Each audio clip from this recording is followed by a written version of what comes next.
Hello everyone. I've been using the iPhone Air for 8 months now, and it's actually quite a niche phone here in Taiwan. Whenever I go to an accessory shop looking for a case, the staff usually asks, "Are you looking for an iPad Air case?" I have to emphasize that I'm looking for the iPhone Air. Let's look up the model with a confused face and come back saying, "Oh, you mean the iPhone 17 Air?" They can't even get the name right. Which just shows how rare this phone is. And this hasn't just happened once. I've run into this exact situation several times. Another funny thing is that almost every time I grab dinner with friends, someone will ask what brand my phone is and why it's so incredibly thin. When I tell them it's an Apple device, they can hardly believe it. Honestly, the iPhone Air is really for people who care deeply about ultimate craftsmanship and aesthetics, because it only has a single camera, one speaker, and a relatively small battery. So if it's not true love, you really wouldn't consider it. I'm Mark, and as a student, what are my actual thoughts after using the iPhone Air for 8 months? Do I regret it? In this episode, I'm going to share my most honest review with you. During my first month with the iPhone Air, I was constantly amazed, even shocked, by how thin it is.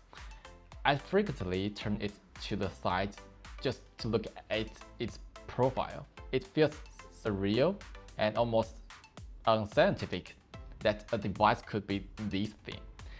I'm a super heavy user. I'm constantly scrolling social media, posting, doing research, using AI, and taking photos.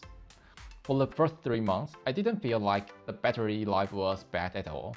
In fact, I felt it was much better than the iPhone 15 Pro. But starting in the 4th month, I did start to notice the battery draining a bit faster. Even though the battery health is still at 100%, it feels like the battery life is about the same as the iPhone 15 Pro. I wouldn't say it's fantastic if you're a heavy user. You'll probably say the battery isn't good enough. I'd agree that for heavy users, it's definitely something you have to consider. However, I have absolutely no complaints about the speaker. I also use a Pixel 7a and a Pixel 9a as my backup phones, and I think the iPhone Air single speaker still easily beats both of them. Overall, I never feel like it's lacking when watching videos. The audio experience is still quite good. I don't really play mobile games, though. If you're a hardcore gamer, you might care more about the speaker setup, but I personally love its sound quality. It's totally fine by me. What most people are curious about is the camera performance. After all, a lot of people mock this phone for being super expensive while only having one lens. To be completely honest, having previously used the iPhone 17 Pro, 15 Pro, and 16 Pro, I'd say the iPhone Air delivers the best photo quality out of all of them, whether it's the vibrant colors, the image clarity, or the natural rendering for subjects and landscapes. Every shot looks better than my older Pro models. I travel and take photos a lot, and the iPhone Air is the device I pull out when I come across the most beautiful scenery.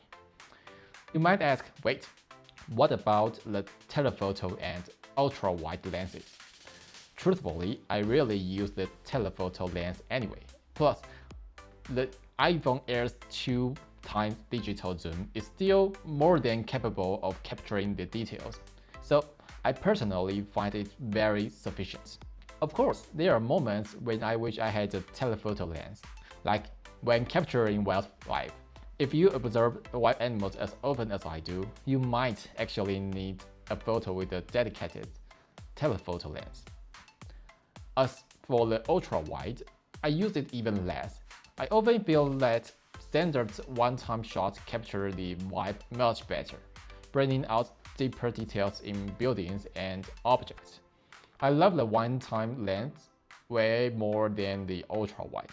And if I really need a wider field of view, shooting a video or using the panorama mode often yields better results.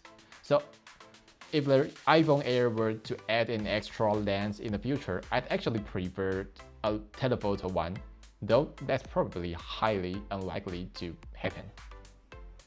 Overall, I'd say the iPhone Air is an all-around solid phone that's truly worth its price. Whether it's the camera, the user experience, the battery, or the speaker, I'd give it very high marks across the board. So you might ask, does it have any flaws? There is actually one thing, and it's a feeling I never expected to have. This is very subjective, but I've always had a huge appreciation for the aesthetics of MacBooks, the standard iPhones, the Pro models, and all the iPads. I'm not even exaggerating. Sometimes I literally fall asleep holding a device I find beautiful.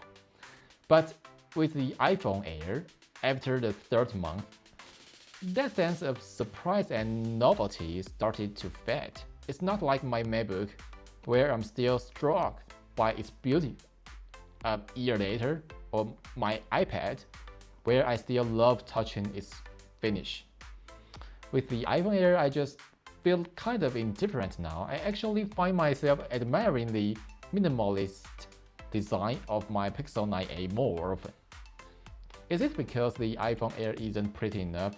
For me, if it could shrink to under 6.1 inches, drop the camera bar on the back, and just keep a single, standalone lens like the SE series, it would look so much cleaner and purer.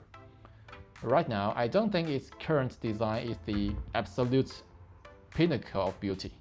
But again, that's just my subjective feeling. Everyone is different. So after 8 months of use, do I regret buying the iPhone Air? Definitely not. But as someone who's used to upgrading every year, the wow factor didn't last as long as it used to.